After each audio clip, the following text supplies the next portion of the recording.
Të dashur teleshikues të televizionit të shqiptarëve të Amerikës. Sot në emisionin ton Univers, do të flasim për një vepër madhore, një vepër që përbën thelbin e kombit shqiptar, një vepër e cila arriti përfundimin e vet, vepra e poetit të madh, Gjergj Fishta, e cila u botua për herë të parë e plot më 8 prill të vitit 1937, dhe ne nuk e përkujtojmë atë thjesht si libër, por për lartësimin e një monumenti që u gdhend në 30 vite jetë me radhë në shtypshkronjën franceskane të Shkodrës, kur kalendari i letrave shqipe shënon për vjetorin e botimit të plot të Lautës Malësis në vitin 1937. Ne nuk përkujtojmë thjesht një libër, por lartësimin e një monumenti kombëtar që u gdhend në 30 vite me radhë në shtypshkronjën franceskane të Shkodrës. Atë Gjergj Fishta nuk kolli thjesht në letër 15.613 vargje. A i thuri aty atë koracën mbrojtëse të qenies shqiptare, duke kthyer edhe dialektin geg në një gjuhë hyjnore që bën ballë harresës së tjetërsimit. Ky përvjetor na fton për një reflektim më të thellë në atë që mund ta quajmë Bibla kombëtare e shqiptarëve.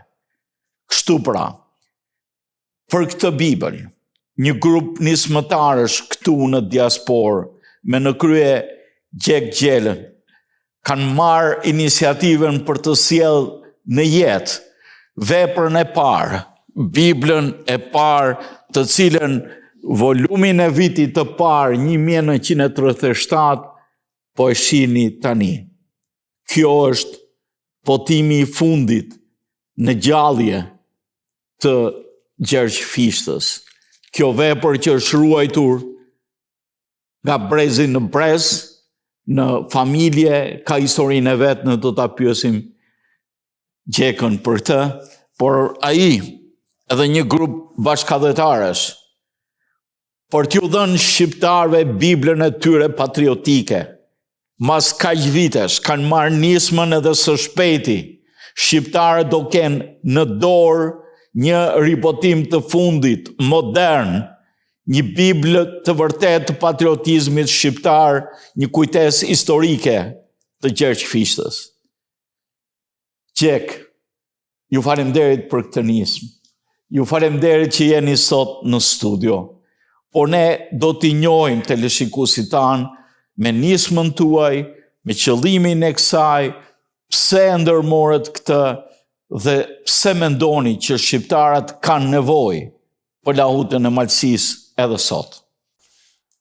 Zotni Rafael, në emrin tim personal dhe në emrin e grupit të posaformuar të Aleanca e miqve të Art Gjergj Fishtës në diasporë dhe në mbar botën shqiptare, me antar profesor Alikon, me advokatin Joseph Dedvukaj, me Gjergj Salën në Gjermani, me prithrat kryesor Dom Fred Kalaj, Dom Dino Çakrezin dhe Dom Pjetër Popaj në New York, dhe me bekimin e provincialit franceskan që e adhuroj si vlla Patër Pashko Gojçaj, shkrimtar, poet, misionar dhe punëtor i palodhur i kishës dhe i kombit, të falenderohem me çdo zemër se jeni përgjegjës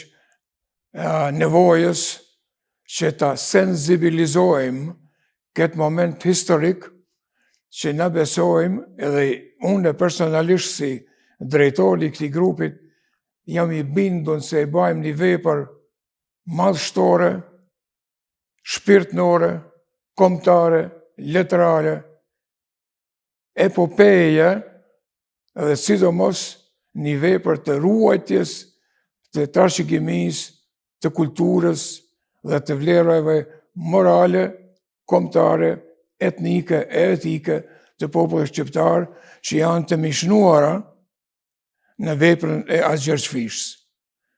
jam mirënjohës, edhe nuk e harroj. Jo, ne duhet të jemi ju së pari mirënjohës për këtë nizm, sepse pak shqiptar do kishin mundësi të gjenin këto faqe të zverdhura nga koha të librit të parë të plot të atë Gjergjfishtës. Po mos ishte edhe frymëzimi juaj, dëshira që këtë vepër që siç më thatë në një bisedë paraprake e keni pasur me vete, edhe gjatë largimit nga vendlindja dhe shkuarjes në Itali në vitet 68-70. Ky libër i vjetër, që ndoshta faqet e tij të zverdhura edhe mund të coptohen, ka nevojë për të rinuar. Dhe këtu është libri i vjetër, aty është libri i ri, aty është dhe misionari që bëri të mundur, me idenë e tij për ta ringjallur këtë libër të vjetër.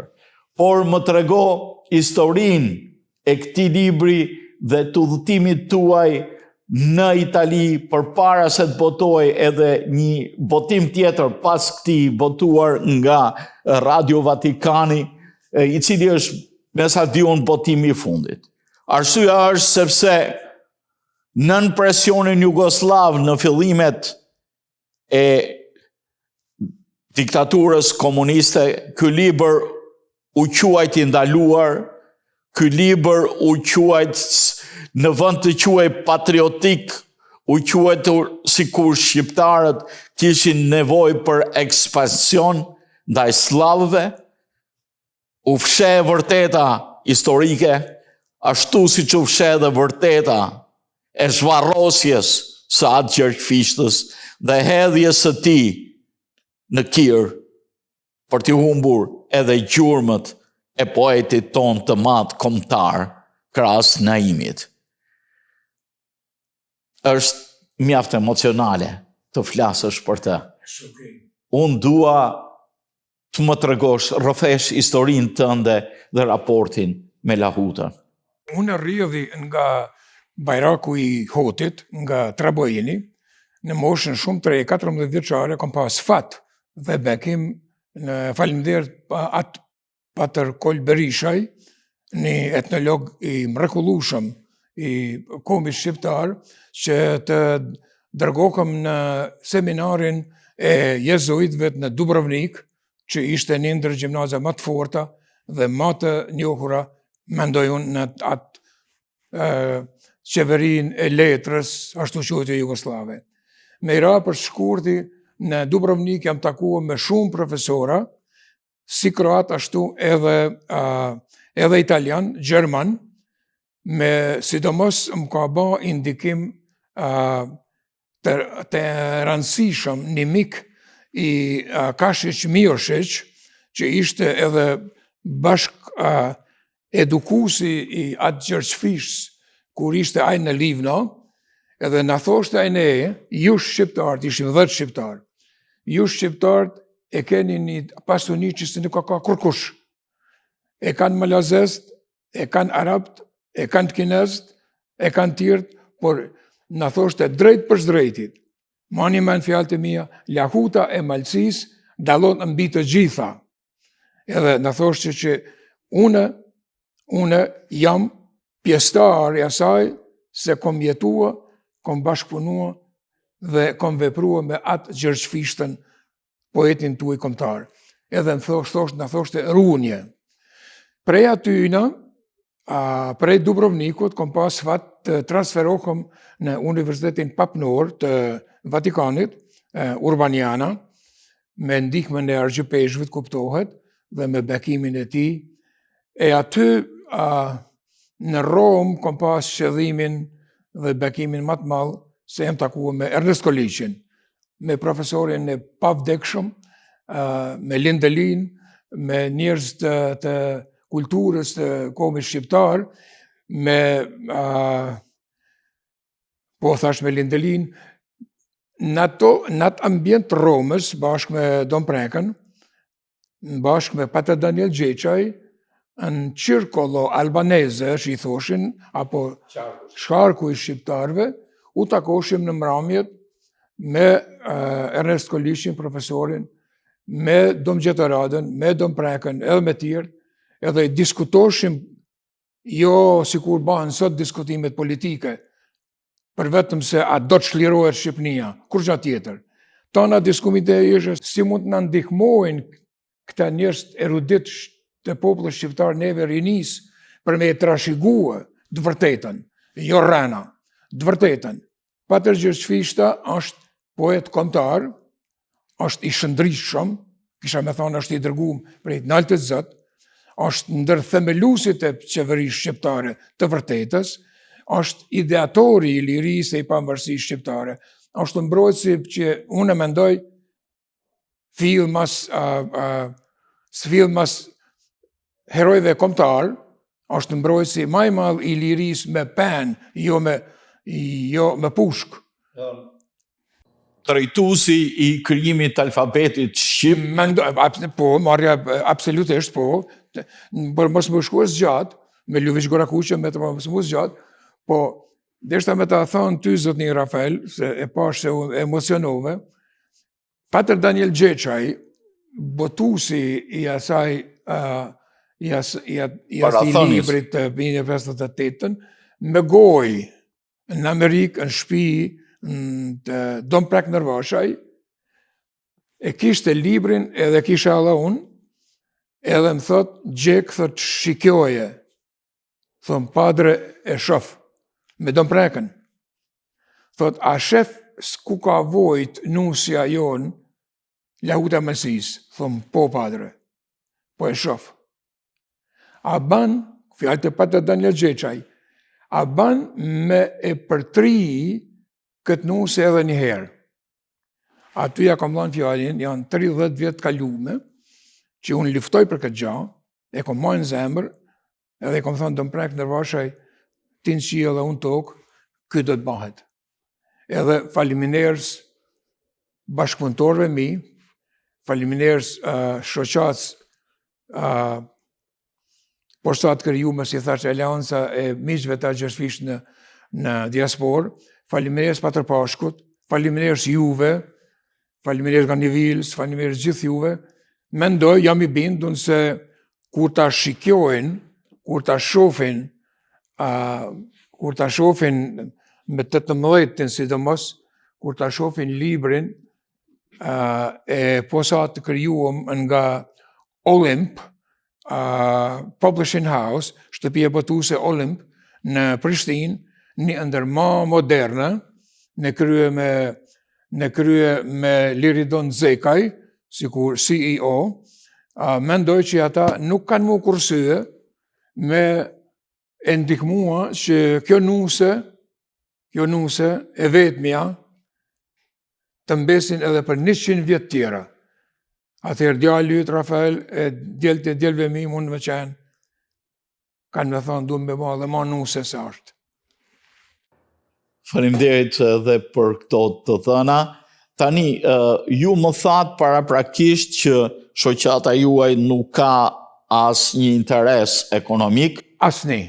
Për këtë përveç interesit patriotik të botimit të këtij libri.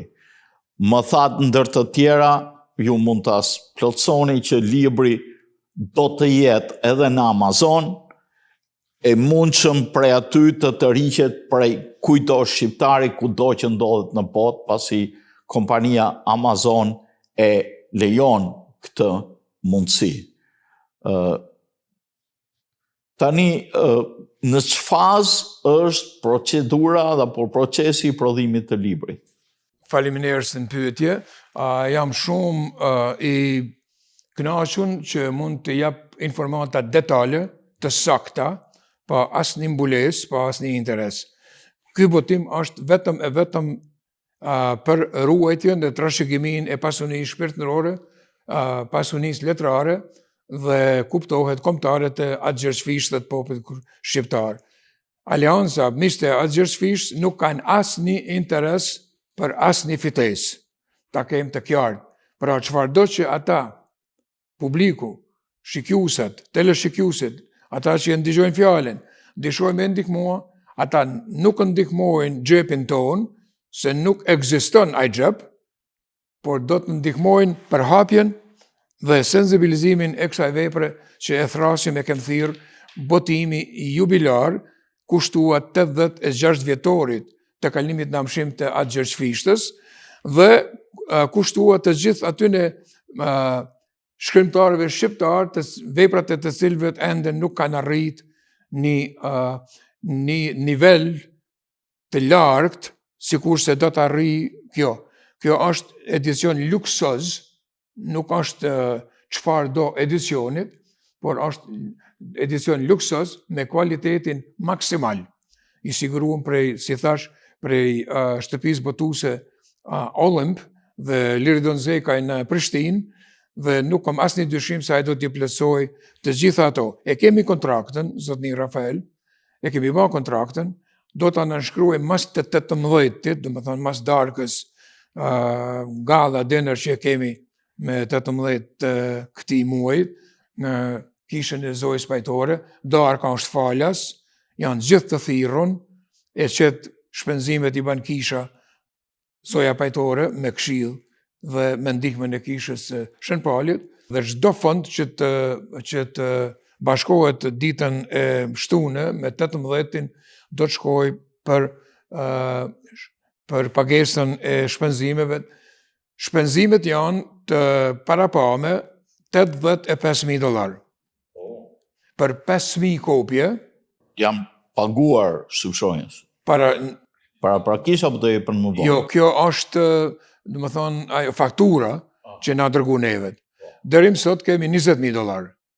Edhe kemi shumë premtime prej Gjermaniet, prej Italiet, prej Australiet, që ende se kërkojnë me aquat llogarinë bankare, e kemi llogarinë bankare, do ta paraqesim publikisht ditën e premte në mramje, e kemi bordin, si thaç, në krye me zotni Nik Gjonaj, me advokatin Det Vukaj, Joseph, edhe me profesor Edward Aliko, që e mbi shikjojnë, kuptohet edhe me, si thash, edhe me klerin katolik këtu.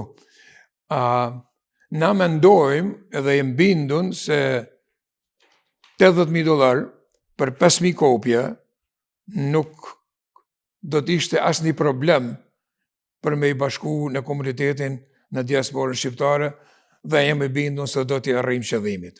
Jo, edhe do blihet vepra, se unë jam shumë i sigurt, kush i thot vetës shqiptar e ka për nder dhe është krenar që të ketë veprën e poetit të madh që krijoi këtë vepër për gjuhë, për fe dhe për atë dhe për atme, siç thoshte Gjergjfishta. Aq më tepër pjesa e gegnisë, pasi është shkruar në gegnisht, është një vepër me vlera të mëdha edhe gjuhësore, edhe artistike, pa harrueshme, është një vepër gati homerike për kombin shqiptar, është thelbi i shpirtit i liro arbnor, i mishëruar në vargjet e fishtës.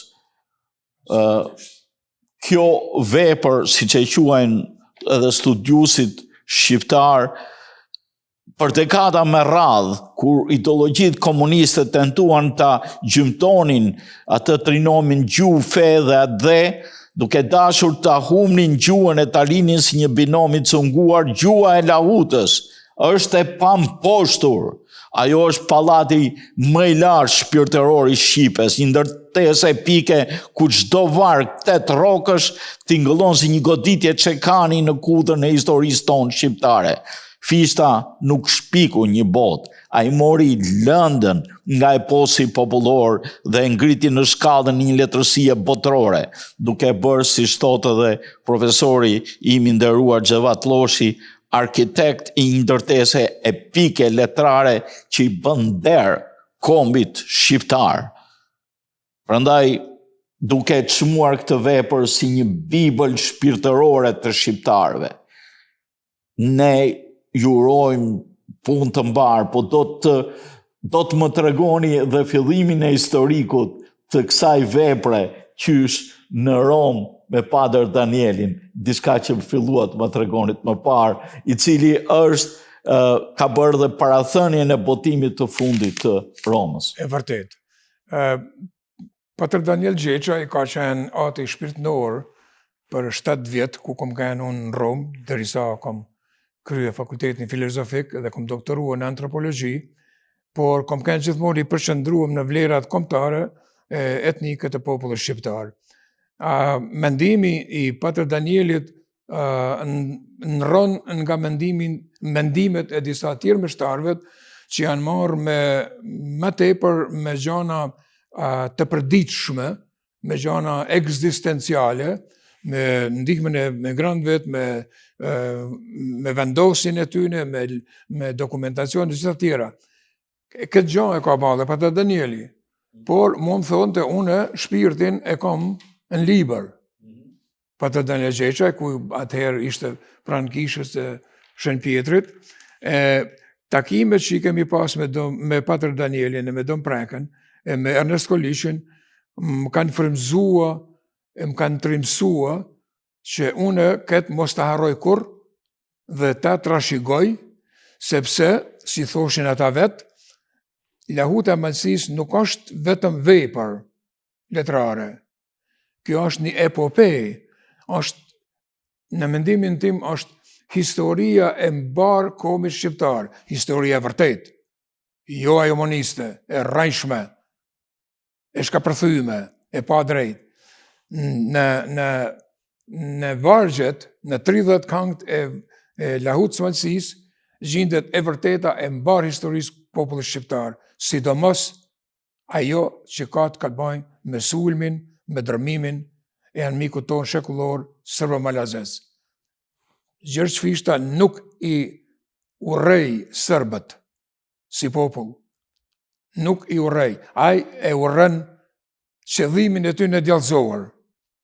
I urren udhëhesit e tyre djallëzor. I urren politikën e tyre të ndytë në përllomat e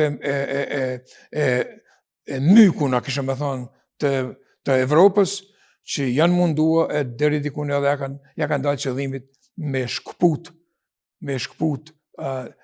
të bukur në Shqipni me gjymtyr, duke ja lanë, ose duke ja falë, ma tepër me thonë, Malezia dhe Serbis, pjesën ndër më të bukurat, malësia e madhe. Natyrisht aty bëron edhe mallkimi i Fishtës, mo Evropë, mo kurva e motit. Pavarësisht fjalës, ai i drejtohet qëndrimit të Evropës, jo Evropës në vetë vete, po qëndrimit të saj ndaj trojve shqiptare. Në këngët e Fishtës, këngët për Osokukën, për Kalan e Vraninës, këngët e Mark Ucit, këngët të tjera që burojnë nga luftrat e para me sy, jo luftra thjesht historike legjendare, por histori të vërteta, të thëna nga zanat e shpirtit shqiptar, që një poet i madh si Gjergj Fishta, vetë ai mund t'i rikrijonte, vetëm ai mund t'i mishëronte, ndaj edhe komunizmi shqiptar deshte të shuante çdo gjurmë, çdo hije, çdo varg, por këngët e Gjergj Fishtës ngeleshin brenda shpirtit shqiptar, brenda lahutave, këndoheshin shektazi, por këndoheshin dhe kanë vazhduar të këndohen edhe sot e kësaj dite. Por diçka më tepër, se unë mund të flas gjithë ditën për lahutën, por do desha diçka historike të vërtet, ti më fillove më tregove detaje për Ernest Kolishin, si filloi historia e botimit të fundit para këtij të lahutës. Po, ishte 1937, në cilën ju e përmendit, ishte një botim jo komplet, me shumë mungesa. Kishe 30 këngë, po. Me shumë mungesa. Këtë vërteton edhe doktor Lisandro Kola, një studiues i jashtëzakonshëm. Ai ka doktorua, Lisandro Kola është profesor i Universitetit në Ann Arbor, ai ka doktorua në lahutën e malësisë, teza e tina është lahuta vlera dhe trashëgimia. U është pa është pa nevoja që ky botim, me thonë, parcial jo, por i pa përmbushun, dhe të vinë deri te kompletimi ose deri te kulminacioni i një vlerës ose i një veprës epopeje që i ka hije dhe meriton populli shqiptar. E kam parë botimin e Italisë, e kam parë në internet të shkarkuar si PDF, aty e kam njohur, e vërteta. Edhe aty e di edhe këtë çka ju përmendët, faktin që është plotësuar edhe me shënime, sepse janë fakte historike, por lexuesin e kohëve të sotme nuk thonë gjë, pasi nuk e njohin atë histori, dhe natyrisht këta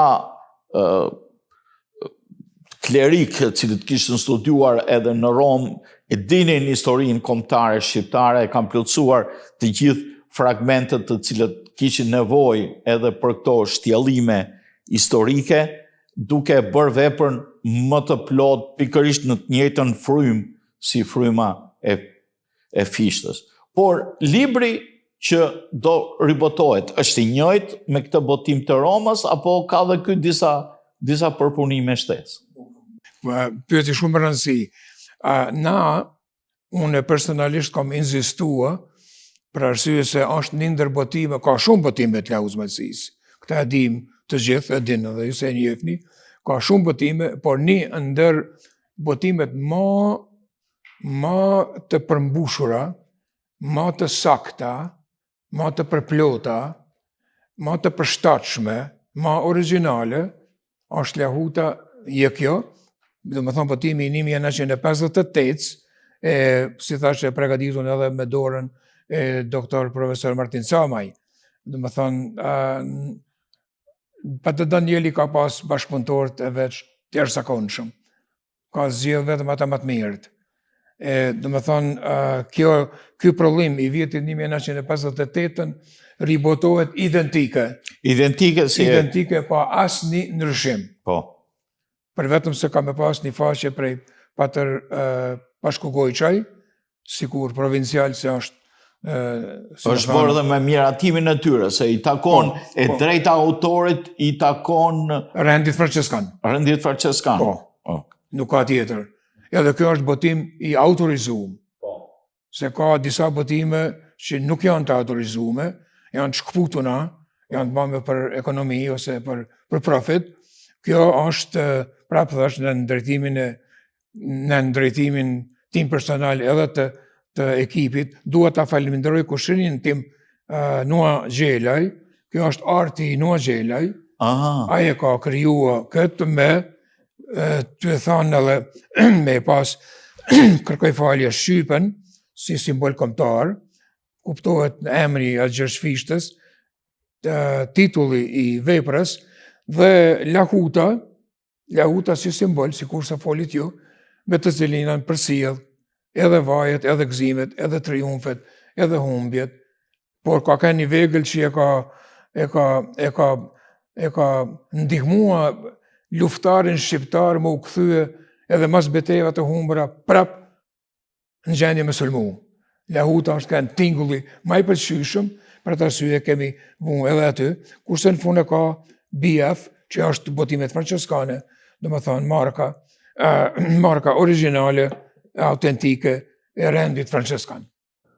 Është interesante edhe botimi i parë i veprës së fishtës është bën po nga franceskanët me ndihmën financiare të Faik Konicës. Është mjaft interesant botimi i parë dhe tek ura e Rashnicës, më duket quhet, nuk është njohur se s'ka qenë një plot. Aso kohë Faik Konica kishte siguruar një fond për cilin duhet të botohet të shtype një vepër shqiptare nga një poet shqiptar.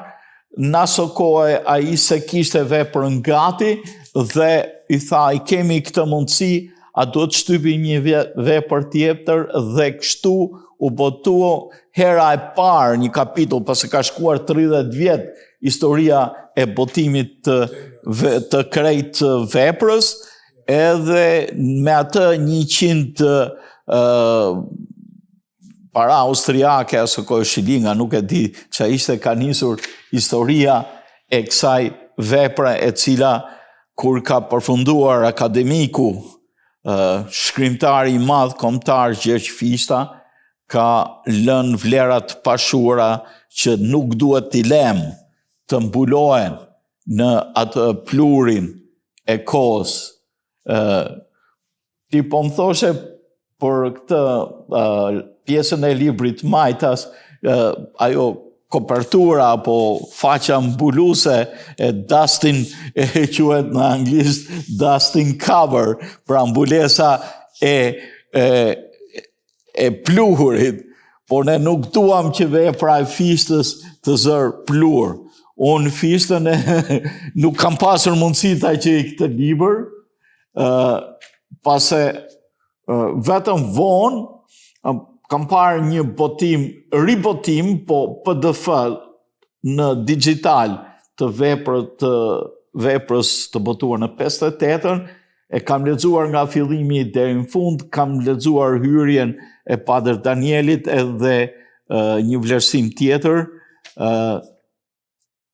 që tregon më së miri cilësinë e këtij punimi të kësaj vepre. Po para se Padër Gjergj Fishta të ishte në letër, ai ishte në zemrat e shqiptarëve, ai ishte në lahutën që e frymëzoi, edhe në brenda tij është dhe tingulli i lahutës, jo vetëm në formën e vargjeve, por dhe për faktin që tingulli i përvujshëm, i përvajshëm i lahutës shpeshherë e ka shoqëruar këngët e trimnisë shqiptare, natyrisht këtu ka pjesë të vuajtjeve, të luftës dhe të trimnisë të kombit shqiptar. Është një vepër që s'ka nevojë për dustin cover, duhet ta lexojnë çdo shqiptar, duhet ta lexojë edhe ashtu siç nderohemi që së fundi i doli e drejta e lahutës shqiptare për të qenë në UNESCO, për të vlerësuar si instrument autokton shqiptar, sepse slavët si që kanë marë ca këngë edhe nga këngët tonat krishnikëve kanë vjedhur edhe lahutën e kërkonin atë lavdën e tyre slave ta quanin si versioni original, por është ky versioni i shpirtit shqiptar, shekullor, i lindur në vite, i lindur me zemrat, me trimërinë e shqiptarëve, e cila buron nga këngët e krishnikëve, dhe kjo është një këngë krishnikësh shqiptar e ringjallur për të treguar trimërinë, për të treguar patriotizmin, dhe është një vepër patriotike mjaft e fuqishme që dhe ju bani, duke e ngjallë sot në kohën e internetit, të mass mediave, të medjave sociale. Më tha që kjo vepër do të shitet në Amazon, çdo shqiptar mund t'i kushtoj, ndoshta nuk e di çmimin, $20-30, është hiç i gjë përpara asaj që fiton, përpara veprës që ka, që tregon thelbin e kombit të tij. Natyrisht kjo vepër është shkruar me gjuhën e malësisë, shpeshherë ka fjalë të vjetra që edhe unë kam vështirësi t'i njoh e t'i di, prandaj është e nevojshme di që sotri Tonin Çobani, që nga Lezhë ka nxjerrë një fjalor të veprës së lahutës, fjalët të rralla të veçanta që janë trashëguar në gjuhën e kombit shqiptar, në gjuhën e malësisë së madhe, pavarësisht se vinte nga zonat e Lezhës. Patër Gjergj Fishta, ai në vetvete e gjeti shpirtin shqiptar brenda malësisë së madhe ku shërbeu në atë zonë dhe si provincial i franceskanëve në Shkodër. Unë dëshiroj që ta njoftoj publikun se 1000 kopje, kjo është vendimi ynë, 1.000 kopje do t'i shkojnë gratis falas provincës franceskane në Shkodër. Kjo është për mja përmbush një falendrim të jashtëzakonshëm Patër Pashku Gojçaj, i cili në bisedën telefonike shpesh herë miqësore, gjithmonë, më tha Gjek, une nuk di çka më ullurua njerëzve të mlej që më vinë për gjithë anave të botës me vizitua Shkodrën, mu lanë raki, mu lanë ven, mu lanë nuk është e përshtatshme. Pra, kërkoj që të mileni 1.000 kopje për t'i kam sikur lurat speciale ministrave, delegatëve, meshtarëve, kardinalëve, njerëzve të rëndësishëm të fesë, të kohëmit, e të letërës botnore, e unë mendoj që ajo është një mendim i jashtëzakonshëm. Mendoj, edhe dishoj ta them publikisht, çdo biznesmen shqiptar që ka marrëdhënie shoqërore me tjera organizata ose me tjera kombe, edhe pse nuk e lexon gjuhën shqipe, kishte me kanë një llurat më të çmueshmja, mendoj unë, se nuk ka vlerë një digital me qita e harrën e futën në xhep, por kjo do duhet të ruaj në për institucione, në për famulina, në për shkolla, në për universitete, në për gjimnaze, në për çfarë do institucioni shoqëro, kulturore, fetar, si ajo islame, si ajo e krishterë. Mendoj që me thonë me Koranin, Korani është libri shejt i islamit, Baba Rexhepi, drejt past, Biblia është libri shejt i fesë katolike krishtere, kurse lahuta është në mes të dyvjave. Kjo i takon edhe Koranit, ose mund të ballafaqohet me Koran, shqiptar kuptohet, por edhe me Bibël. Pra, mos e harroni edhe tregoni zemërgjantësinë tuaj e na ndihmoni që këtë projekt ta përfundojmë ashtu si përket atë Gjergjfishtës.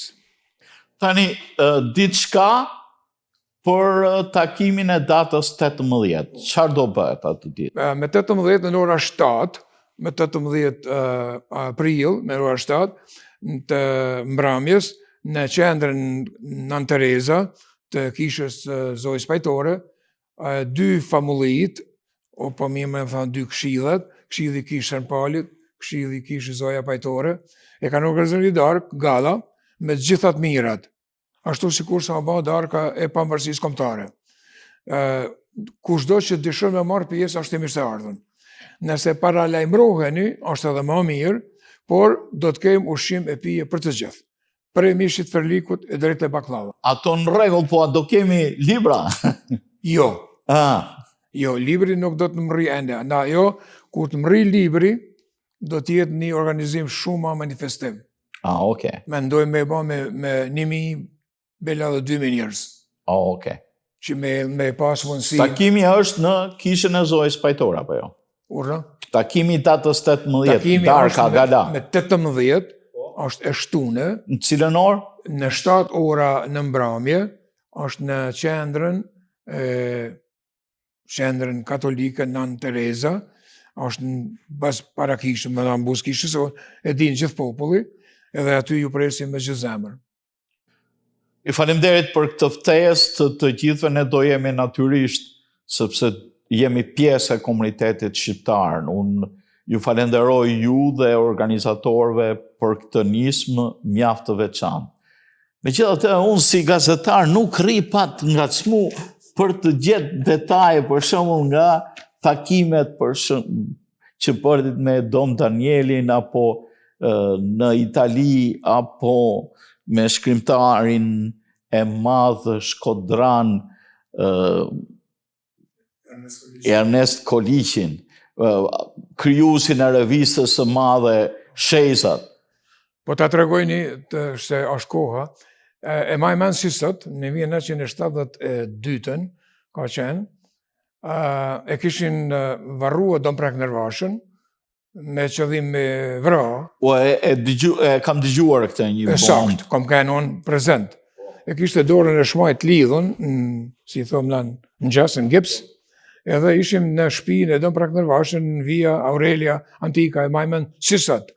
Ishte dielli, nana ishte gjallë drejt pashtë, motra edhe ajo ishte gjallë Murgesha, e ishim dalë me në një pemë, kjo është një ras veçantë, në një pemë në obor të shtëpisë Don Prak Nërvashaj, e kishte në rënd, se jo pasoni, e mbjermen si sot, bisedoshin Don Preka, ishte edhe doktor Domblush Gjergji, bashkë me ne, doktor Gjergj Gjergji, që ka vdek, Nua Gjergji, doktor Kolaj, e tjera.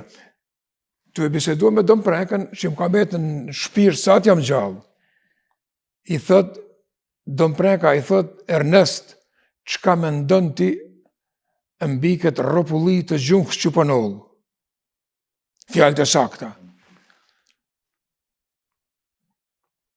Ernest Kolishi e ka pi venën, e ka pas në qef, si dhe mos kjanti. E kur e pite i gotë ven, atër ishte edhe maj lirë, me atë ftyrë, si kur gati me u përgja ju,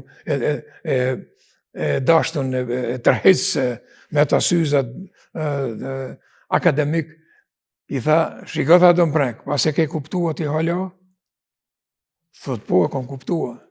Po na trego, thot, dishka, si e shefti? Besom. Doli prej hijes pems, e doli ndijel. Ernest Kolishi, profesori. I tha Don Preka, po më shef tash, po thot, po shof. Je kjo është ku duhet me kënë gjuha shqipe, gegnishte, ndijel. Ja aty ku kesh e ku jeni ju, është hije, nuk është gjuhë. Por ndryshojnë kokënat. Por ai ka kënë, dështë me thonë me këtë, ka kënë aq i bindun në të drejten e gegnishtes, si kur komponent kryesor, jo rrëth rrotull, komponent kryesor i leksikut, e i gjuhës, e i shprehjes shpirtit shqiptar. Pra të arsye edhe e ka dasht lahutën. Është një fenomen nga pikpamja e tonikës së vargëzimit. Për mendimin tim, gegnishtja shpreh më bukur anën e një poezie e cila përcjell shpirtin luftarak shqiptar. Toskërishtja është më e afërt me bisedën e zakonshme, mund të shpreh ndoshta më bukur, them unë, po një poezi dashurie e një tjetër, sepse gjua është tonike. Të qenit gjuhë tonike e bën gegnishten një vepër, një gjuhë e cila mund të shpreh në një vepër artistike, siç është edhe lahuta e malësisë, vlerat më thelbësore të shpirtit patriotik shqiptar, të rapsodëve shqiptar të asaj krajine. Disa ditë më parë ne patëm rastin të dëgjojmë interpretimin me lahut rreth 10 lahutarëve këtu në diasporë, edhe duhet të ruajtur vlera kombëtare dhe urimi më i mirë, dëshira më e mirë, falenderimi më i mirë për ju dhe grupin tuaj është pikërisht ringjallja e kësaj vepre, sjellja e lahutës në çdo shtëpi shqiptare, si një Bibël, sikur se tham, si një Kuran, sikur se tham, patriotizmit shqiptar në shekuj. Edhe është jo vetëm nderim për Gjergj Fishtën, për punën e bame, për librin që ai ka krijuar. Pra, në këtë përvjetor të botimit të saj, lahuta e malësisë nuk lexohet si relike e shkumes. Ajo vjen si një, po flas gegnisht tash, ajo vjen si një zaqe ene flet, si një lahut që ene kumon në ndërgjegjen tonë, sepse sa herë një komb rrezikon me harru vetvetin, janë këto vepra që rikujtojnë se kush është, nga vjen, për çfarë duhet me qëndru.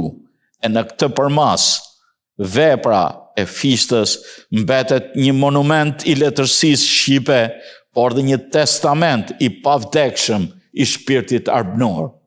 Dhe këtë gjë ju e po realizoni me këtë vepër. Ju po bëni testamentin e shpirtit arbënor të Gjergjfishtës. Ju falenderoj nga zemra. Jemi krenar, Zotit bekoft. Je i vetmi, i veçant, je talent, e ke prej të naltë Zot mas parit, pastaj, si thom na, i ke shkryje edhe bryllat në përbanka shkollore, komuniteti shqiptar ty të nderon, të dën dhe të përqafon.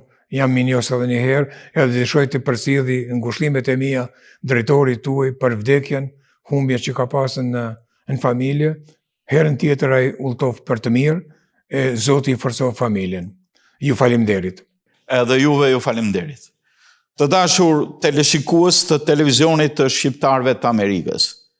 Kishim sot një takim shumë emocional me mikun tim, Gjek Gjelaj, ideatorin e ribotimit të veprës së madhe të Fishtës Lautës Malësisë. Ishte dëshira, dashamirësia e Gjekës, por dhe shpirti i tij patriotik që kërkon të përcjell tek brezi i arshëm, tek shqiptarët që janë lindur dhe këtu në diasporë, veprën e madhe që është ndriçuesja e patriotizmit shqiptar në shekuj, lahutën e Malësisë të Gjergjfishtës.